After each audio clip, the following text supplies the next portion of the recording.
We are the new blues revolution.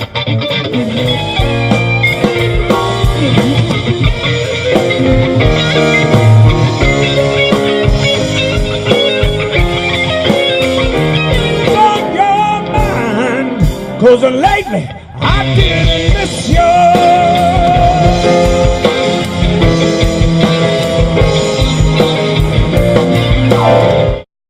This is Joanne Sosa here at Lucille at the Long Beach Town Center with our new Blues Festival performers, and we're going to talk to each and every one of them, see why they love the blues, and a little bit about themselves. We're going to start with legendary Bernie Pearl.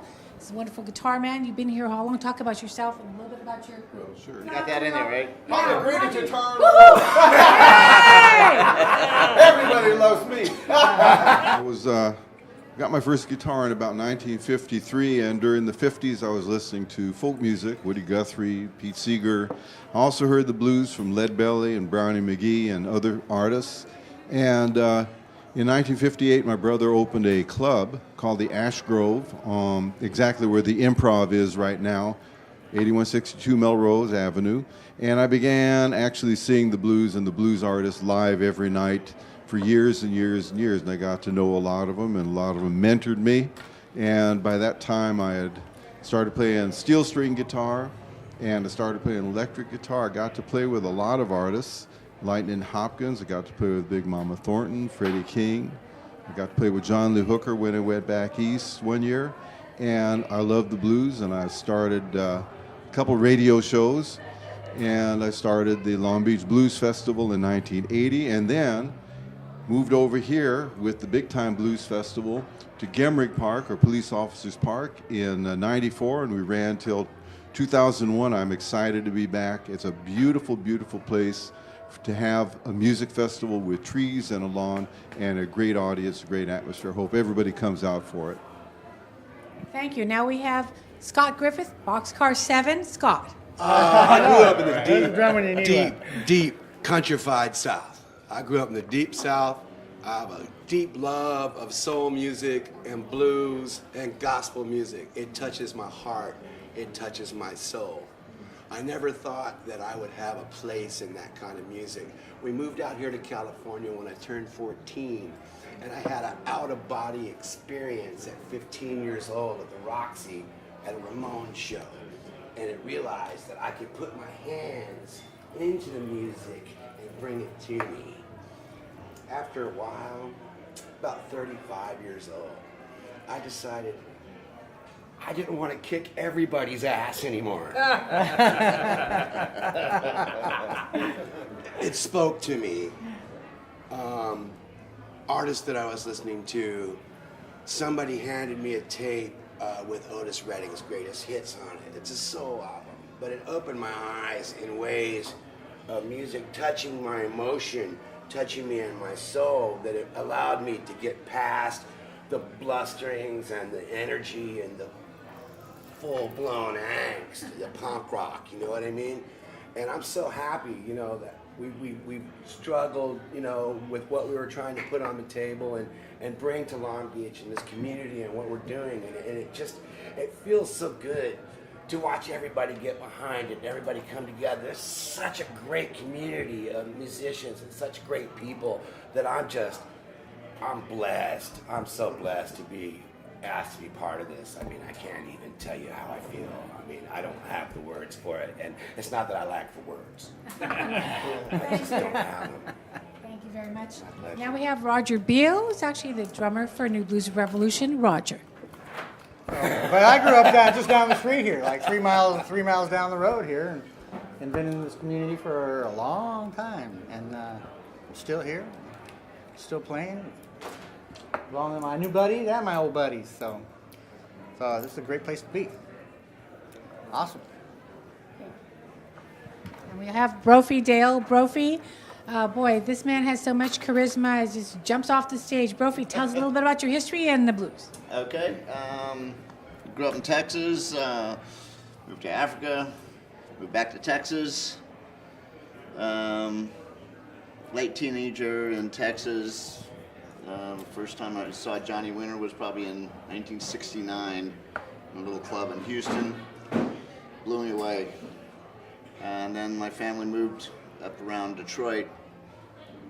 A lot of the R&B was going on, and that kind of really hit me. But a lot of blues, what really got me with blues was the British invasion. And then, of course, with a lot of us at my age, you find out where, well, Little Red Rooster was not a Rolling Stones tune. That was Willie Dixon, And, what Mick Taylor's doing was Robert Nighthawk stuff, and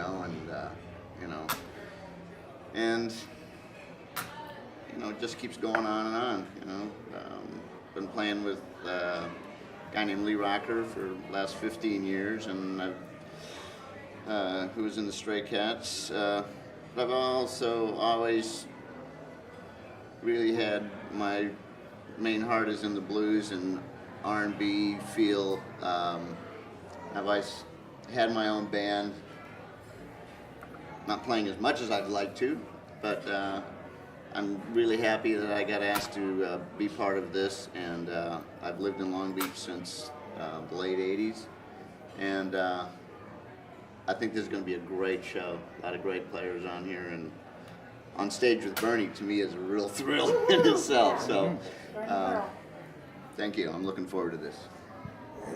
Next is Chapman Cooper. Boy, we have a really long history here, and a lot of things, a lot of bands, just a lot of Long Beach. So, Chap, please tell us. Okay. Well, I'm glad to be here and hanging out with these guys. So, and a number of which I've known for a few years. Took some lessons from Bernie. This guy, I've always, what's he doing? You got to keep up on him. And Roger and Bill, Scott, we're new friends here, but I've seen these guys perform a few times, and it's like really pretty powerful stuff. So anyway, Chap, grew up in Long Beach. I'm like fourth generation musician. I'm kind of the one out west. All the rest of my family is in back east, and they're all classical musicians, Carnegie Hall, et cetera, et cetera. So I'm the crazy guitar player out here, but I agree with Brophy. The British invasion pretty much got me going on guitar, but I have roots that went back to the early blues days. I had some influences. My babysitter when I was 8 years old was dating one of the touring guys with the Yardbirds, and so he would show me all kinds of little riffs when I was a kid, and so I was really blessed with that whole situation. So anyway, looking forward to a great show and hanging out with this guy too. We're not quite done. I want to ask you specifically, you were the sound reinforcement, and you were a professor teaching at Long Beach City College. You had a great influence. How many years were you teaching there, and what do you think was your greatest, I should say, either challenge and also your greatest achievement with students? Because I know you had generations of them. Talk about that. Well, I taught at Long Beach City College for about 10 years, and audio design and basically doing sound for a bunch of live acts and how to interact with musicians, how to learn a bit about music as well when you're doing sound for a band. And to this day, I probably have at least 20, 25, 30 former students that are earning a living, in this industry, and I'm pretty happy about that. Oh, there. That's amazing. And now we have William Grisalia, Bill Grisalia, New Blues Revolution, and he's actually the producer of this festival. This has been a long dream of his. Bill. Thank you. Well, thanks. It's a thrill to be here and an honor to be here with all these great cats. And I grew up in Kansas City. My first memories of life were on the beaches of Valencia, Spain. I've got an Italian last name, Grisalia, but I'm one half Spanish. And I just enjoyed music with my family from my childhood, but really began to become aware of folk music and vocal music. So vocals have always been important to me throughout time in all the musics that I've enjoyed.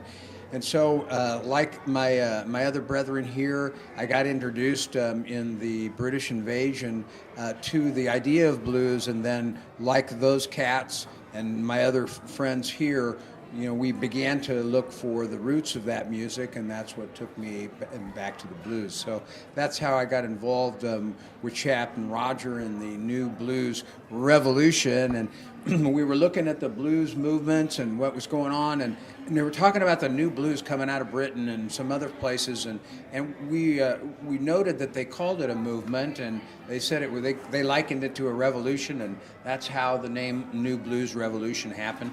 And we've got then the idea to revive the festival here in Long Beach, and that's why we call it the New Blues Festival, because we want to revive it, we want to keep the tradition, we want to honor the tradition, and we also want to keep the tradition alive as it grows and as it evolves over time here in Long Beach. I'm very blessed to work out with Chap in addition to being, and Roger in addition Chap to being a professor. Also for a long time he was associated with a great regional music company here in Long Beach called Whitaker Music. And the influence of Chap on musicians far and wide and his kindly stewardship as the general manager of that shop, it never ceases to amaze me how far and how long that relation and that association goes. So it's a great honor to be working out with Chap in this unit with Roger, and also it's a great honor to be here with these tremendous folks. So thanks very much for your help, and we are going to have a great festival.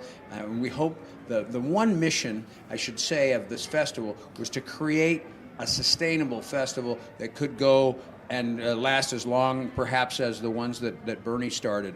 And so, Bernie, thank you very much for your help in getting this restarted, and we hope that it may go for many years to come.